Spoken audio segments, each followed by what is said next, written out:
What an embarrassment. I didn't think it could get any worse for the Cemetery News Network, which I guess we should now be calling it the Cringe News Network. And I hardly ever use that word cringe. I think the word itself is cringe, but I don't know how else to explain it. I don't know how else to explain the segment I saw last night on the lead doofus with Jake the Bongo Tapper.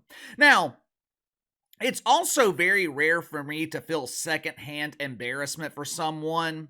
After years of covering this polished turd of a network, I have gotten used to seeing CNN feature huge embarrassing failures.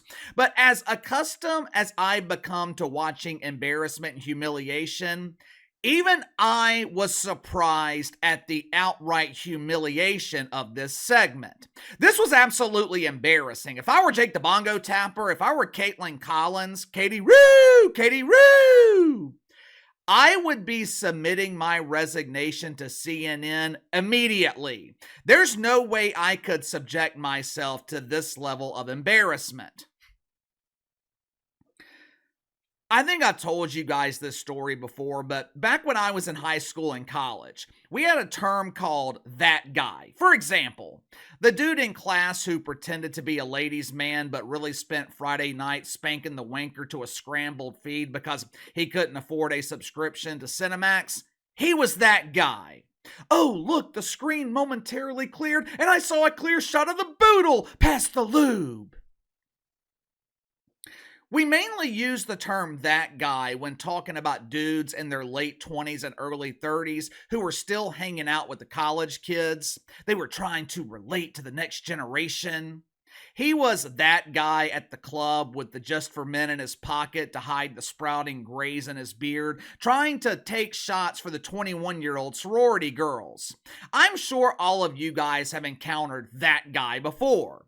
As I was watching this segment last night on CNN, I immediately thought of that guy. Because as you're about to see, it's a collection of panelists who, outside of Katie Roo Collins, are old enough to be my parents. And I'm 39 years old.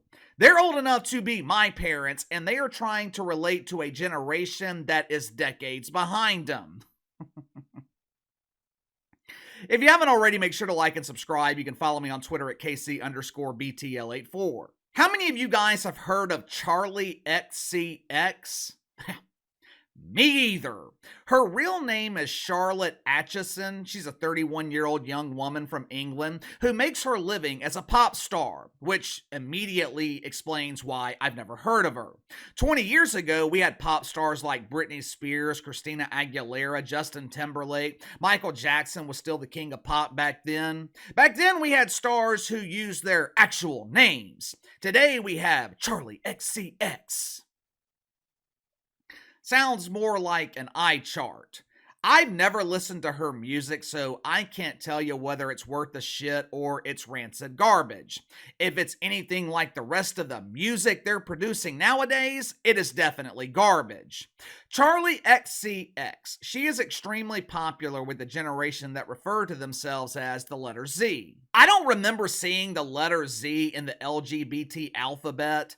I remember the Q, I remember the I even remember the plus and the @ sign for identifiers who choose to identify as emails, but I don't remember seeing the Z.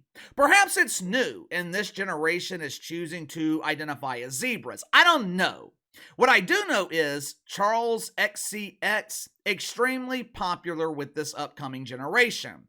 Her latest album is called Brat. According to Charles XV, it's going to be a brat girl summer. Okay. I'm sure you're wondering the same thing I was. What the hell is a brat girl summer? Fortunately, USA Today defines it for us. According to USA Today, a brat summer means we are dancing at the club until sunrise. We are painting our nails neon green, staying up late having an existential crisis, and woke loving our lives away.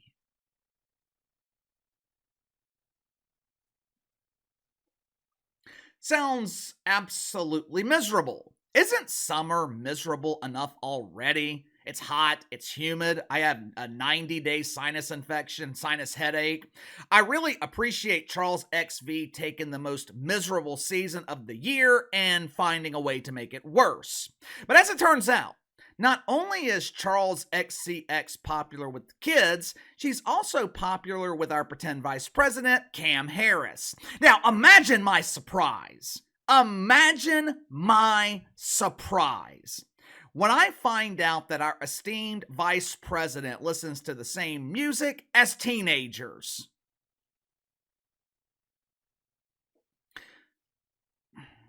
Recently, Cam Harris filmed a promo video highlighting her personal brat summer. Naturally, anyone over the age of 25, along with anyone with an IQ over 25, they didn't know what the hell a brat summer was. So the premier journalist at CNN, they took it upon themselves to explain it to their dwindling audience. What followed was without a doubt one of the worst, one of the most embarrassing segments that I have ever seen in cable news. Watch for yourself. I was tipped off about this, what I'm about to share with our voters, our viewers rather, by my 16-year-old who truly daughter, is an who expert. is an actual member of Gen Z. Kamala Harris appears to be leaning into this. The singer Charli XCX tweeted last night, "Kamala is brat." Special Gen Z correspondent Jamie, what can you tell us about? I am supposed to say that's brat. And for those who are not in the know the way I am, that is a cool thing. I have brought some notes because I knew you would want a definition. Charli XCX, who I do know, quote, brat, "You're just that girl who is a little messy and likes to party and maybe says some dumb things sometimes." There's the idea that we're all kind of brat, and Vice President Harris is brat. I don't know if you're brat. I think you aspire to be brat. Right. Jake. You don't just become brat. I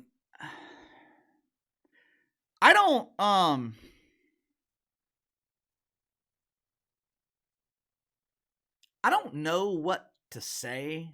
I don't know where to begin. I almost feel bad for Jake the Bongo Tapper.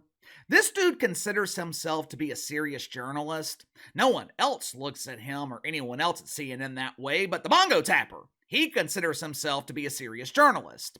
I mean, this is the same dude who did what I thought was an excellent job moderating the debate between the Trumper and our former fearless leader, Johnny B. Biden. And here we are, a month or so later, and CNN has Jake Tapper talking about a brat summer? Really? For starters, why is Jamie Gangle the Gen Z correspondent at CNN? Shouldn't that job be given to someone who, I don't know, actually belongs to Gen Z? If that generation is too young to collect woke welfare from CNN, shouldn't that job be given to someone who is actually close to their age? Jamie Gangle's 70 years old? She's old enough to be the great-grandmother to kids in Gen Z. Why in the hell's a 70-year-old woman trying to relate to a generation of kids that were born in a different century than she was? It's just weird. You heard Jake Tapper say that his daughter, I believe 16-year-old daughter, brought this to his attention. Now that makes perfect sense. You know why I don't make content that is relatable to Gen Z? I'm a fucking grown-up. The better question is, why is Lil Debbie trying to relate to Gen Z? Why in the hell is Cam wasting time and resources trying to relate to a generation where half of them aren't even old enough to vote? Well, KC, Cam Harris wants to give undocumented migrants the right to vote. Maybe she will give kids the same right to guarantee that she wins the election. Maybe so, but I don't see them changing the voting age between now and November. But that's not stopping Cam from trying to relate to them. She's also trying to get in with the cool kids by announcing her preferred pronouns on Twitter. "Hi, my name is Cam. I prefer she, her pronouns. Yippee!"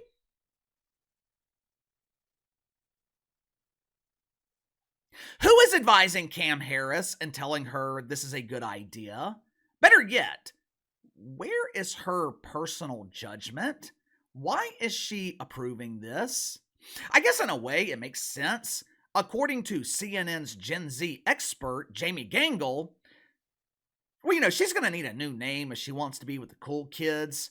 Let's give her the street name Jamie Gang or Jamie G. According to Jamie G, Brat Girl Summer, it describes girls who maybe say dumb things sometimes. Yeah, I'm starting to see the parallel. I'm starting to understand why Cam Harris relates to Brat Girl Summer. Now, all kidding aside, Cam Harris running for president. The potential Democratic nominee for president is choosing to identify as a brat girl. Problem is, it doesn't seem to be working. According to a recent Quinnipiac poll, which was conducted, I believe, on July 21st, Donald Trump leads Cam Harris with voters between the ages of 18 and 34 by 19 points. Apparently, these Gen Z kids, they're a hell of a lot smarter than I'm giving them credit for, but that's okay. Because CNN has another strategy to get Cam Harris elected. If you have been following this channel for a while, you're already very familiar with this strategy. Democratic politicians, along with their pretend friends in the mainstream media, they are trying to turn Cam into the ultimate victim. And they are using mythical racism to do it. According to standards at CNN, I am already guilty of violating the woke commandments today. Earlier today, and I have said this countless times before over the years, I claimed that Cam Harris was given the role of pretend vice president based on race and gender. Now, some call her the first DEI vice president. Some call her the first equitable vice president. I just prefer to call it like I see it, pretend vice president. According to Maxwell Frost, referring to Cam Harris as the first DEI president is a clear violation of the woke commandments. Thou shalt not commit mythical racism. This is a right-wing campaign that's going to be racist, misogynistic against the vice president. They want to call her a DEI president or DEI candidate. She has more experience than Trump and J.D. Vance combined. Whenever you hear DEI, I want you to think about the N-word. I want you to think about racial slurs. That's what they actually mean. What a load of bullshit. Who in the hell named Maxwell Frost as the man who determines what is and isn't racist? Who in the hell is Maxwell Frost? Until I saw that clip, I'd never heard of him before. You know what I find ironic about this sudden media infatuation with Cam Harris? And this is how you know the media's full of shit. This is the same media who, for the last 3.5 years, they have questioned her ability to be vice president. A couple of years ago, Jake Tapper pressed Nancy Pelosi on the qualifications of Cam Harris. Granny basically insinuated that the vice president doesn't really do anything, so it doesn't matter. Well, now that pretend vice president, she's running for president. And the same media who questioned her capabilities, they are now pretending like she's best for the job. But here's the problem. Trust in the mainstream media, all-time low. If I were Cam Harris, I would want the media to be against me because people no longer trust the media. For the past 3 years, they've been lying to us about Johnny B. Biden. They told us that John Biden's sharp, that he's different behind the scenes. Now, after years of questioning Cam Harris, they're trying to convince us to vote for her. I ain't buying it. I looked down the list of people I trust. There was not a single mainstream media outlet that made the list. But give me your thoughts on this. CNN produces what could be the most embarrassing segment in the history of cable news. It was weird. And it's not just CNN. Cam Harris, she is trying to relate to the cool kids too, most of which aren't even old enough to vote. This is who you want to be president? I mentioned this morning how Barack Obama was excellent relating to younger voters, but here's the thing with Obama. He didn't have to try to be relatable. He didn't have to try to be cool. He just was. Seems to me Cam Harris trying too hard, which is a key indicator of someone who doesn't know who they are. Let me know what you think. Sound off in the comments below. Like, subscribe, share the video. Appreciate your support. Best way to contact me is by email at btlkc84@gmail.com, and I'll see you guys tomorrow.